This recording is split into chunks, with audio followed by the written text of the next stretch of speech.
ង់លេចចេញការព្រមានដ៏ខ្លាំងក្លាដល់លោកពូទីនជុំវិញការរកឃើញនាវាមិចទឹកចរកម្មរុស្ស៊ីនៅអត្លង់តិកខាងជើងនៅក្នុងសេចក្តីថ្លែងការណ៍ដ៏កម្រនិងមានទម្ងន់ដ៏ធ្ងន់បំផុតមួយអង់គ្លេសបានផ្ញើសារព្រមានចំទៅកាន់ប្រធានាធិបតីរុស្ស៊ីលោក Vladimir Putin ពាក់ព័ន្ធនឹងសកម្មភាពយោធាដែលបង្កការគំរាមកំហែងដល់សន្តិសុខជាតិនៅក្រោមបាតសមុទ្ររដ្ឋមន្ត្រីក្រសួងការពារជាតិអង់គ្លេសលោក John Healey បានបង្ហាញឲ្យឃើញនូវសកម្មភាពមិនប្រក្រតីនិងគ្រោះថ្នាក់នៃនាវាមិចទឹកចរកម្មរុស្ស៊ីដែលត្រូវបានរកឃើញថាបានប្រតិបត្តិការយ៉ាងគៀកនិងហេដ្ឋារចនាសម្ព័ន្ធសំខាន់ៗរបស់អង់គ្លេសនិងសម្ព័ន្ធមិត្តនៅក្នុងមហាសមុទ្រអាត្លង់តិកខាងជើងនៅក្នុងសន្និសីទសារព័ត៌មាននៅវិមាន Downing Street លោក John Healey បានបញ្ជាក់ថាក្នុងរយៈពេលប៉ុន្មានសប្តាហ៍ចុងក្រោយនេះកងទ័ពជើងទឹកភូមិន្ទអង់គ្លេសរួមជាមួយសម្ព័ន្ធមិត្ត NATO បានតាមដានយ៉ាងស្អិតរមួតនៅវត្តមានរបស់នាវាមិចទឹកវាយប្រហារដោយថាមពលនុយក្លេអ៊ែរប្រភេទ Agola របស់រុស្ស៊ីអ្វីដែលគួរឲ្យបារម្ភជាងនេះទៅទៀតនោះគឺវត្តមានរបស់នាវាមិចទឹកឯកទេស2គ្រឿង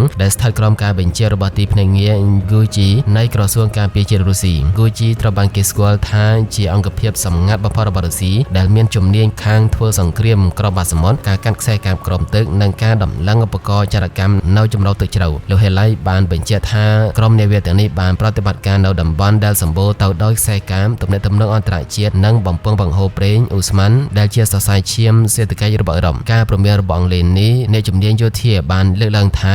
95% នៃទិន្នន័យអ៊ីនធឺណិតនិងប្រតិបត្តិការហិរញ្ញវត្ថុទូទាំងពិភពលោកត្រូវបានបញ្ជូនតាមរយៈខ្សែកាបក្រោមបាតសមុទ្រប្រសិនបើខ្សែកាបទាំងនេះត្រូវបានកាត់ផ្តាច់ឬត្រូវបានលួចស្ដាប់ដោយរុស្ស៊ីវានឹងបង្កជាមហន្តរាយដល់ស្ថិរភាពសេដ្ឋកិច្ចនិងសន្តិសុខជាតិរបស់បណ្ដាប្រទេសលោកខាងលិចលោក John Healey បានថ្លែងយ៉ាងម៉ឺងម៉ាត់ថាយើងដឹងថាអ្នកកំពុងធ្វើអ្វីយើងឃើញសកម្មភាពរបស់អ្នកហើយអ្នកគួរតែយល់ឲ្យច្បាស់ថារាល់ការប៉ុនប៉ងណាមួយដើម្បីបំផ្លាញឬបង្កកបកម្មលើហេដ្ឋារចនាសម្ព័ន្ធរបស់យើងនឹងមិនត្រូវបានអត់ឱនឲ្យឡើយវានឹងមានផលវិបាកធ្ងន់ធ្ងរដែលមិនអាចជៀសរួចសារនេះត្រូវបានគេមើលឃើញថាជាបន្ទិតក្រហមថ្មីមួយដែលអង់គ្លេសបានគូវាសម្រាប់លោកពូទីនរដ្ឋមន្ត្រីការពារជាតិអង់គ្លេសបានកត់សម្គាល់ថារុស្ស៊ីហាក់ដូចជាកំពុងប្រើប្រាស់ស្ថានភាពតានតឹងនៅមជ្ឈិមបូព៌ាដែលជាឱកាសដើម្បីលបលួចធ្វើសកម្មភាពនៅតំបន់អាត្លង់តិកខណៈដែលពិភពលោកកំពុងផ្ដោតអារម្មណ៍លើអ៊ីស្រាអែលនិងអ៊ីរ៉ង់វិមានកម្លាំងបានព្យាយាមពង្រីកឥទ្ធិពលនិងធ្វើតេស្តសមត្ថភាពការពារជាតិរបស់ NATO នៅតាមដែនទឹកអឺរ៉ុបខាងជើងទោះជាយ៉ាងណាក៏ដោយការតាមដានរយៈពេល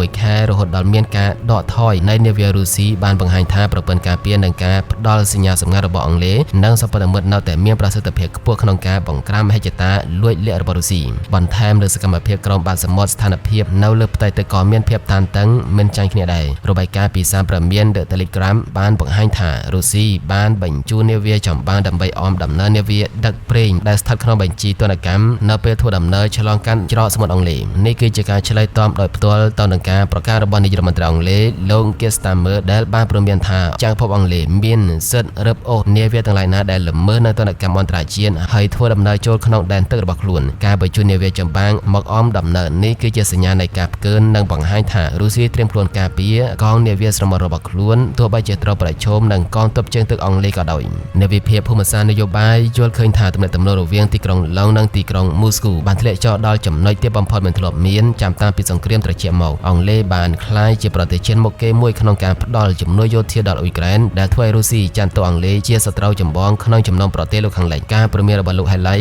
ក៏ជាសញ្ញាផ្ដល់ទៅកាន់សម្ព័ន្ធមិត្ត NATO ផ្សេងទៀតថាការគម្រាមកំហែងរបស់រុស្ស៊ីមិនមែនមានត្រឹមតែនៅលើដីគោកនៅអ៊ុយក្រែននោះទេប៉ុន្តែវាបានរីករាលដាលដល់ដែនទឹកអន្តរជាតិនិងក្រោមបាតសមុទ្រដែលទាមទារឲ្យមានការវិនិយោគបន្ថែមលើបច្ចេកវិទ្យាការពារបាតសមុទ្រជារួមមហាសមុទ្រអាត្លង់តិកខាងជើងដែលធ្លាប់តែជាតំបន់មានសន្តិភាពសម្រាប់ការដឹកជញ្ជូននិងការទំនាក់ទំនងឥឡូវនេះបានក្លាយជាសមរភូមិថ្មីនៃសង្គ្រាមបច្ចេកវិទ្យានិងចរកម្មតាមរយៈការចេញមុខប្រកាសជាសាធារណៈនៅសកម្មភាពរបស់រុស្ស៊ីអង់គ្លេសបានបង្ហាញយុទ្ធសាស្ត្របញ្ចេញពន្លឺលើស្រមោលដើម្បីបង្អាក់ផែនការបំផ្លិចបំផ្លាញរបស់វិមានកម្លាំងហើយពិភពលោកកំពុងតាមដានមើលថាតើលោកពូទីននឹងឆ្លើយតបយ៉ាងណាចំពោះការព្រមានចំនេះប៉ុន្តែអ្វីដែលច្បាស់នោះគឺចក្រភពអង់គ្លេសក្រោមការដឹកនាំរបស់រដ្ឋាភិបាលថ្មីបានបង្ហាញចំហយ៉ាងរឹងមាំថាខ្លួននឹងមិនថយក្រោយឡើយក្នុងការការពារអធិបតេយ្យភាពនិងហេដ្ឋារចនាសម្ព័ន្ធដ៏សំខាន់របស់ខ្លួនទោះជាត្រូវប្រឈមមុខនឹងមហាអំណាចនុយក្លេអ៊ែរដូចជារុស្ស៊ីក៏ដោយ